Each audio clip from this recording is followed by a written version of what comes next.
Hello, Lizzo. Welcome back to this channel. If you're new here, my name is Belinda's channel. Thank you so much for all the love and support.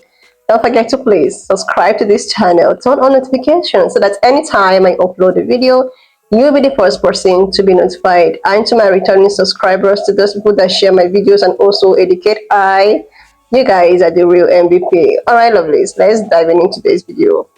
So lovely, I came across this video on my For You page on TikTok and I thought to share with you guys where it actually seems as if Ray and Sis will never ever go off. And guys, I'm just gonna share a story, Black history story I was able to put together.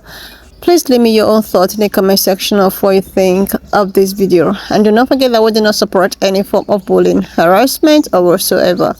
We're just here for educational and informative purposes. Alright lovelies, let's dive into the video. Let's talk about the time that two black men made a statement on the world's biggest stage and the entire world shunned them for it. I'm Andre and this is Blackity Black History, Part 3.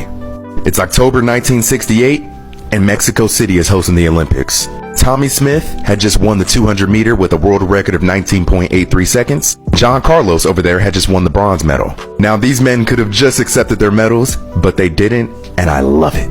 This is the picture that was taken when they accepted their medals on the podium and is one of the most famous and infamous pictures of all time. Both accepted their medals with no shoes on but wearing black socks to represent black poverty. Tommy Smith wore a black scarf around his neck to represent black pride. John Carlos wore his jacket unzipped to show that he was in solidarity with blue-collar workers. He also wore a necklace made of beads to pay tribute to every single person who had ever been lynched, tarred, or hung and had never had a prayer said for them.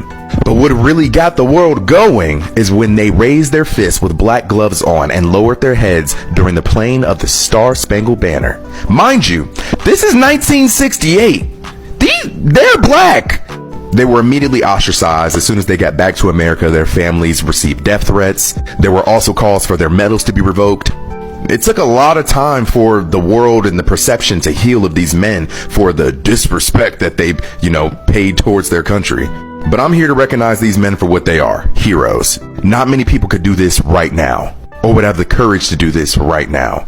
And they did it in 1968, at the height of the civil rights movement.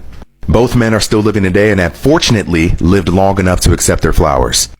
They both went on to have short stints in professional football and broke numerous world records as runners. John Carlos is now a teacher and counselor at Palm Springs High School, and Tommy Smith, after serving in education, is now a motivational speaker. I think it's important that this act does not get lost in history. Well done, gentlemen. Let's talk about the time that two black men made a statement on the world's biggest stage and the entire world. Through those gentlemen, things have changed because racism is real and it's all the way around the world. But the part that gets me, they claim that the United States is a democracy country. It's for the people, by the people. But that's just words. And these type of words are meaningless because just recently, the girls who were playing the women's tournament basketball team, there was this young lady, she was Asian, she had on the United States gear on, like a hoodie that had the stars and stripes. She had a poster up and saying that how Caitlyn, who's one of the United States, National Women's Basketball League, I don't know what team she's representing, that she should be there to win for Japan. And I'm like, where did she get that from? But guess what? She get it right here in the United States. Because you remember when the ladies them won, you had Gayle King talking about Caitlyn. Then you had the president's, the first lady saying that she wanted both teams to come instead of her celebrating the celebration to the winning team. All because of Caitlyn. So when people around the world see the systemic racism, they employ the same type of racism to the people them in the black community.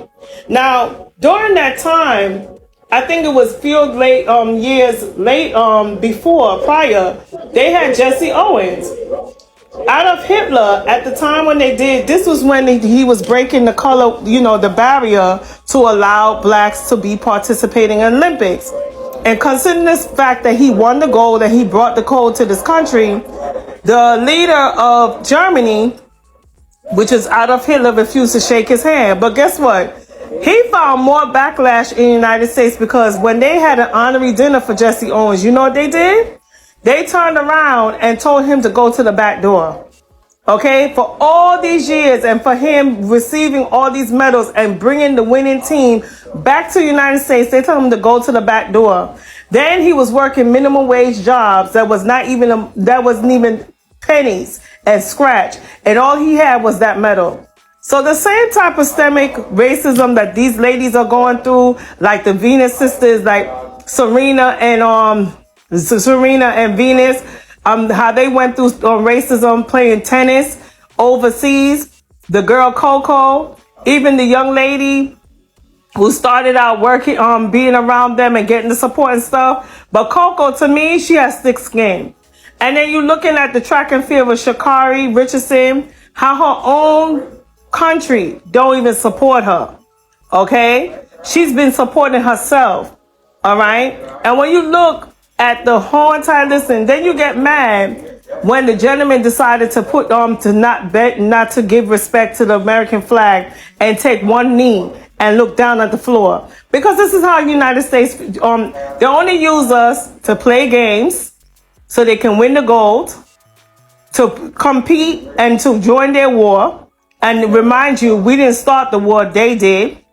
And then also to work their minimum wage jobs. And then when they get mad that blacks decide to wake up and do entrepreneur and do bigger and better things, they talk about, oh, they need us for the black jobs. So all the disgrace, the humiliation, all the public outrage that we have been going through for many, many years, it has not changed. So when those two men wore one black glove and raised it up in the fist, and not when Trump turned around and did it with his assassination attempt. To me, that was a disgrace and that was a disrespect to the black community.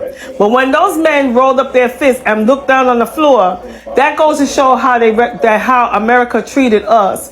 To this day, we're like the third-class citizens in this country, so that other countries don't respect us or acknowledge us because our own country does not.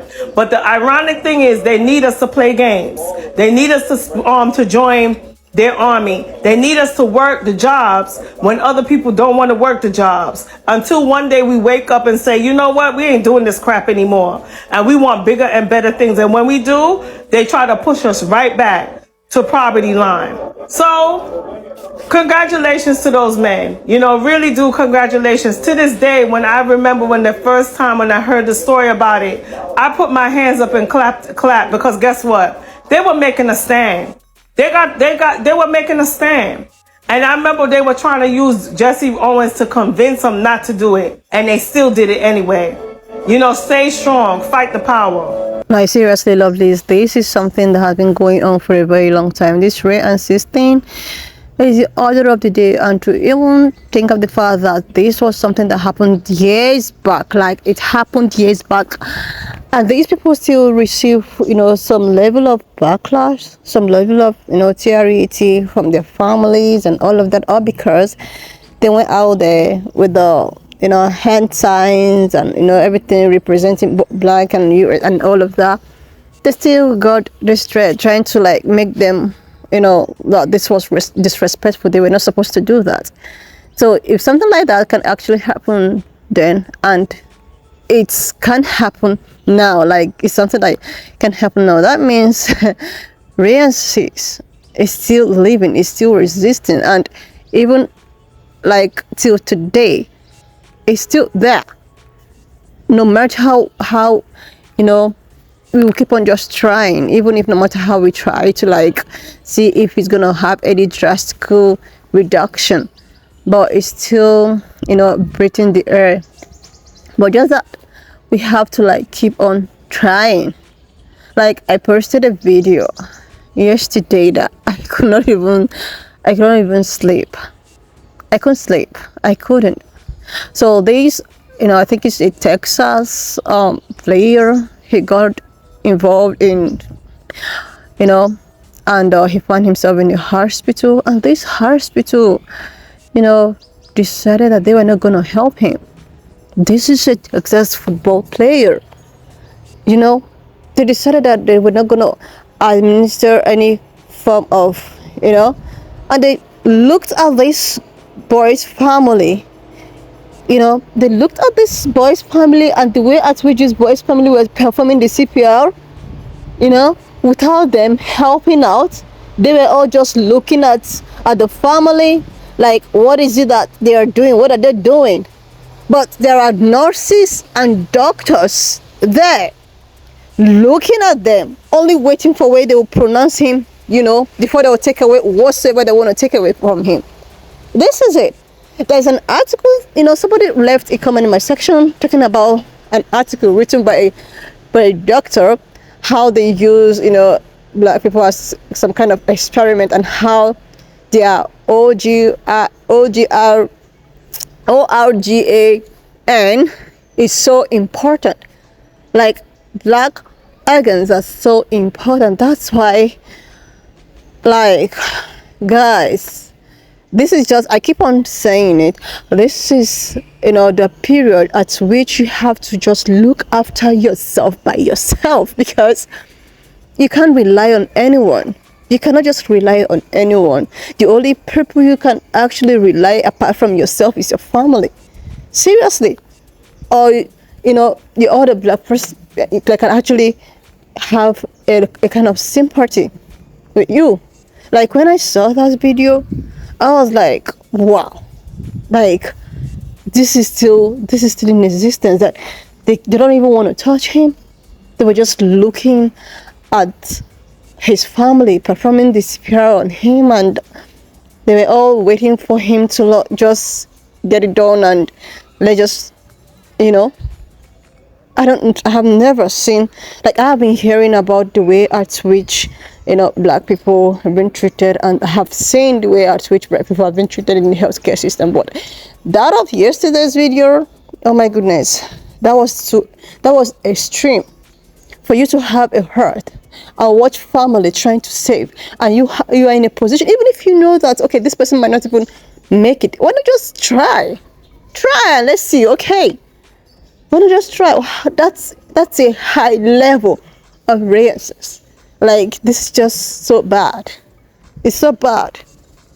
When I saw that video, wow, and I came across this, and something like that happened years back, even not to date, it can't even, that means a lot of people that have been talking about how reality does not exist is just something, I think everyone is saying it. Black people have been saying this for a very long time, but it's just that a lot of people do not want to actually accept the fact. With all of this Sonia Mercy and this young man. Anyway, lovelies, why not just leave me your own thought in the comment section of what you think of this video. And do not forget that we do not support any form of bullying, harassment, or whatsoever. We're just here for educational and informative purposes. So please subscribe, leave your thoughts in the comment section, and I'll see you lovelies when I upload the next one. Up to this extent, thank you so much for all the love and support. Why not just leave me your own thoughts in the comment section of what you think of this video. And do not forget that we do not support any form of bullying, harassment, or whatsoever. We're just here for educational purposes. Alright, lovelies, please share this video, subscribe, and I will see you lovelies when I upload the next one.